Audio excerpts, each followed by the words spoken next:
साहित्य चौतारी नेपाल झापाले नेपालीहरूको महान चाड बडा दशैंको अन्तिम दिन अर्थात् कोजाग्रत पूर्णिमाको दिन संस्थाका मानार्थ सल्लाहकार अभिनन्दित सर्जक एवं अभिभावक कोमल प्रसाद पोखरेलको हातबाट टीका जमरा ग्रहण गर्दै यस वर्षको बडा दशैंलाई बिदा गरेको छ। कार्यक्रमको सुरुवात अघि साहित्य चौतारी झापाले जेनजी आन्दोलनमा शहीद भएका युवाहरू, बाढी पहिरोका कारण ज्यान गुमाएका नागरिक तथा सम्पूर्ण पितृहरूप्रति भावपूर्ण श्रद्धाञ्जली अर्पण गर्दै 1 मिनेट मौन धारण गरेको थियो। झापाको सुरुङ्गा स्थित पोखरेलको निजी निवासमा साहित्य चौतारी परिवार र साहित्यकारहरूले उहाँको हातबाट टीका ग्रहण गरेका थिए।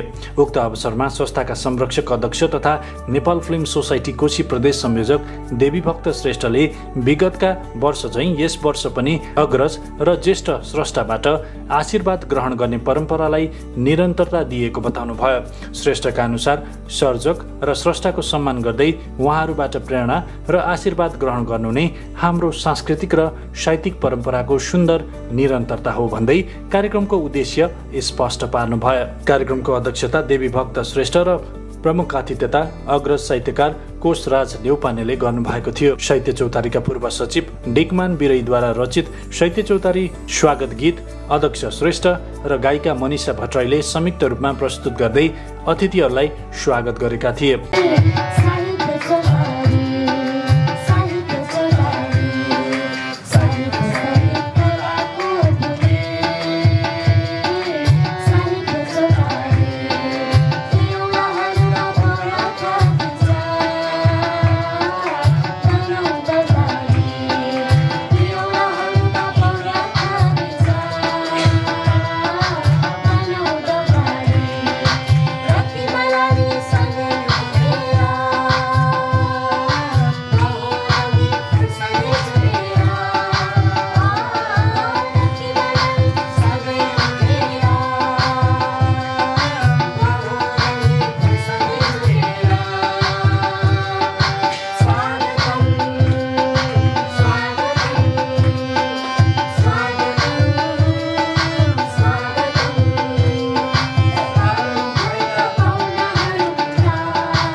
कार्यक्रममा उपाध्यक्ष तथा नेपाल फिल्म सोसाइटी कोशी प्रदेशका उपाध्यक्ष हिम्मत नेमाङले स्वागत मन्तव्य राख्नु भएको थियो।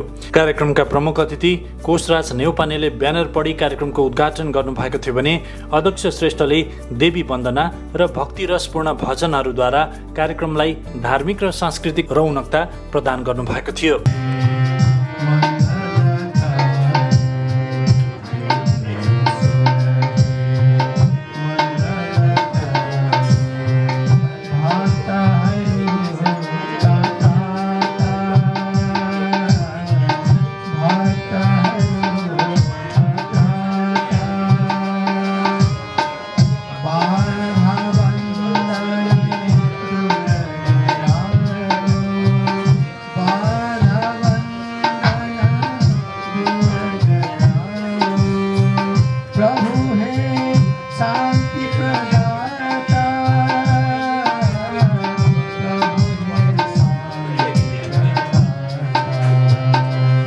कार्यक्रममा बोल्दै अग्रज साहित्यकार पुण्य प्रसाद खरेलले भाषाविद, शिक्षक, लेखक तथा समाजसेवी व्यक्तित्व कोमल प्रसाद पोखरेलको योगदानको प्रशंसा गर्दै उहाँ झापाली माटोले जन्म दिएको एक विलक्षण स्रष्टा भएको उल्लेख गर्नुभयो।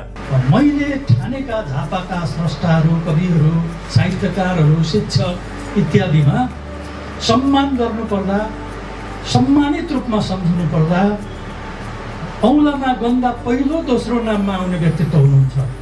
म पनि यो सुरुङ्गातिर आएँ भने उहाँलाई एकपल्ट भेटेर मात्रै जाने इच्छा गर्दछु र म यहाँ निकैचोटि उहाँको घरमा बसेर उहाँसँग भेटेर गफसप गरेर पनि गएको छु। उहाँप्रतिको श्रद्धा मेरो मनमा अगाध रूपमा छ। उहाँको कविता जुन अघि यहाँ वाचन भयो, मिनाजीले सुनाउनु भयो, त्यो कवितादेखि मात्रै चित्त दुख्यो। उहाँले अन्तिम दिनमा सुनाउने किसिमको पारेर त्यो कविता लेख्नु। म त उहाँलाई अझै 15-16 वर्ष शतकसम्म राष्ट्रकवि माधव घिमिरे जसरी बाँच्नुभयो त्यसरी नै शतक पुरा गरुन्जेल उहाँलाई यहाँ चाहिँ भेट्न पाउने, उहाँबाट आशीर्वाद दिन पाउने भनौँ, उहाँसँग सुझाव दिन पाउने, सल्लाह लिन पाउने व्यक्तित्वको रूपमा पाउन चाहन्छु। त्यस्तै साहित्यकार हरिनारायण भट्टराईले साहित्य चौतारीले स्रष्टा र सर्जकहरूको सम्मानमा खेलेको भूमिका प्रशंसनीय रहेको बताउँदै कोमल प्रसाद पोखरेल भाषा र साहित्यका निपुण ज्ञाता हुनुहुन्छ। उहाँको हातबाट टीका ग्रहण गर्नु चौतारी परिवारका लागि गर्वको विषय हो भन्नुभयो। कार्यक्रममा लोकगायक तथा साहित्य चौतारीका सल्लाहकार अनिरुद्र ओलीले कोजाग्रत पूर्णिमाको दिन अग्रज स्रष्टाबाट आशीर्वाद ग्रहण गर्ने परम्परा समाजका लागि सकारात्मक सन्देश भएको टिप्पणी गर्नुभयो। विभिन्न प्रकारका नयाँ नयाँ कार्यक्रमहरू अगाडि बढाएको छ। यो पनि एक हिसाबले हेर्ने हो भने नयाँ कार्यक्रमकै रूपमा हामीले लिनुपर्छ। जस्तो 74 सालदेखि राष्ट्रकवि माधवप्रसाद घिमिरेज्यूको घरबाट शुभारम्भ भएको यो कार्यक्रम वर्षेनी अघि बढिराखेकै छ। त्यस्तै अन्य किसिमका कार्यक्रमहरूमा हामीहरूले यो 16 श्राद्धको पितृपक्षको अवसरमा एकल महिलाहरू जो चाहिँ यो साहित्य चौतारीप्रति समर्पित भएका व्यक्तित्वहरूको जो स्वर्गवास हुनुभएको छ उहाँहरूको धर्मपत्नीहरूलाई सम्मान गर्ने कार्यक्रम हो। यसलाई पनि हामीले नयाँले भन्नुपर्छ। र कहिलेकाहीँ फाटफुट यस्ता विभिन्न किसिमका कार्यक्रमहरूलाई हाम्रो संस्थाले हरेक समयमा प्राय गरेर हरेक महिनामा यसरी अगाडि बढिराखेको छ। र यसले गर्दाखेरि आज हाम्रो सुरुगा नगरीमा हाम्रो आदरणीय सरको बाहुलीबाट जुन आज टीका ग्रहण गर्ने कार्यक्रम यो कोजाग्रत पूर्णिमाको दिन आएका छौँ, एउटा खुसीको दिन हो। कार्यक्रममा मीना अधिकारी, चित्रा पौडेल, कल्पना भट्टराई र मनिषा भट्टराईले रचना र गीतहरू प्रस्तुत गरी कार्यक्रमलाई साङ्गीतिक र काव्यात्मक बनाएका थिए। बोले मिठो स्वभाव मान्छे प्यारी थिइन्, भेट्दा सन्चो बिसन्चो सोध्ने गर्थिन्, साह्रै मिजासेली थिइन्। भेट्दा सन्चो बिसन्चो सोध्ने गर्थिन्, साह्रै मिजासेली थिइन्। छन्द कविता केही जान्दिन भन्थिन्, छन्द कविता केही जान्दिन भन्थिन्, तर जहिल्यै कविता गाउन खोज्थिन्। बुझ्दै जाँदा त साहित्य चौतारीकी सदस्य कल्पना भट्टराई पो रहेछिन्। बुझ्दै जाँदा त साहित्य चौतारीकी सदस्य कल्पना भट्टराई पो रहेछिन्। आजी सुखी देख्न पाए न सेवा अहोरात्र नै गर्न भ्याए, गरी खान गाह्रो भएको हुनाले जता मिल्छ चारो त्यता नै मधाए। शर्मले रात्रि दिवा गन्धछ, धरतीको युग फेरियो, धरतीको युग फेरियो, समयले उल्लास कोर्यो झन। मेरो झापा इलामको महकमा सौन्दर्य उत्पादन। त्यस्तै त्रिफला पुस्तकालयका प्रेम प्रकाश फलाहारीले यो कार्यक्रम अद्वितीय र प्रेरणादायी भएको बताउँदै साहित्य चौतारीको निरन्तर योगदानप्रति धन्यवाद ज्ञापन गर्नुभयो। प्रमुख अतिथि कोशराज नेउपानेले अन्त्यमा बोल्दै कला साहित्य र सङ्गीतको संरक्षणमा साहित्य चौतारीले पुर्याउँदै आएको योगदानको खुलेर प्रशंसा गर्नुभयो। उहाँले समाजमा देखिएका केही धार्मिक विचलनप्रति पनि ध्यान आकर्षण गर्दै धर्मशास्त्रले निर्दिष्ट गरेको मार्गमा हिँड्न आग्रह गर्नुभयो। भनेको कुरा चाहिँ तपाईँले भने जस्तो भने आफ्नो भाइको कसरी दुसो बाँड्दैछ मानिलिउँ, आफ्नो भाइको दुसो बाँड्दैछ, आफ्नो दाजुको दुसो बाँड्दैछ भने पनि 13 दिनका दिन टिको लाउनुपर्छ।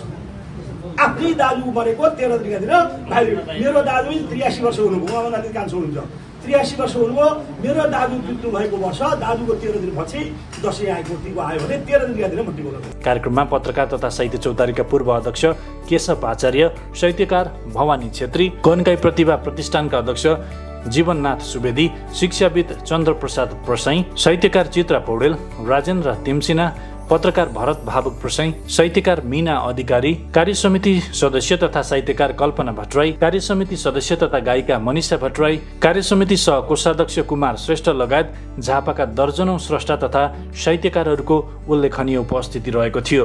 कार्यक्रमको सञ्चालन साहित्य चौतारीका सचिव तथा नेपाल फिल्म सोसाइटी कोशी प्रदेशका सचिव तथा पत्रकार तुलसी प्रसाद निरौलाले गर्नुभएको थियो। अन्त्यमा अध्यक्ष श्रेष्ठले पितृहरूको आशीर्वादले आगामी दिनहरूमा पनि यस्तै परम्परालाई निरन्तरता दिन सकियोस् भन्ने कामना गर्दै कार्यक्रमको समापन गर्नुभएको थियो।